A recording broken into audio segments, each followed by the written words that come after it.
বর্ষা হলে ওনার দুজনতুন ডলাই ডলরঙ্গে ফেনাই রে ডেডিকেট এলাকা ওই দেখই রাঙ্গামাটির হাপ্তালেখর হাপ্তায় জেডিঘাট সংলগ্ন 1 কিলোমিটার এলাকা জুড়ে অস্বাভাবিকভাবে বাজ্যে কচুরিপানা ফলে এই নৌপথনাজি চলাচলকারী ছোট বড় বুটিনুর স্বাভাবিক গতিপথ বিঘ্নর বলে জানাই এই পথত চলাচলকারী বুট চালক এবং যাত্রী হলে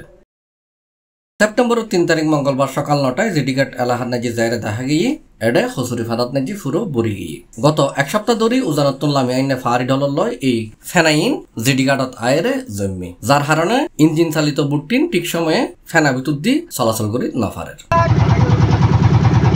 হাপ্তালেগর হাপ্তা উপজেলার জেডিঘাটত রাঙ্গামাটি সদর বিলেচরি ফারু ও অরিনসরা সহ বিভিন্ন জায়গাত প্রত্যেকদিন যাত্রীবাহী অসংখ্য ছোট বড় ইঞ্জিন চালিত বুট চলাচল করে এছাড়া সাপ্তাহিক হাট বাজারের পণ্যবাহী বুটও চলাচল করে এই পথ দিয়ে এই মৌসুমে অসংখ্য পর্যটক চলাচল করছে এই পথে স্বাভাবিকভাবে হাপ্তায় জেডিঘাটত বিলেচরি পর্যন্ত নৌপথত ইঞ্জিন চালিত বুট দিয়ে যাতে যেডে আগে সময় লাগতো 1-1.5 ঘন্টা এখন এডে লাগে 2 ঘন্টারও বেশি।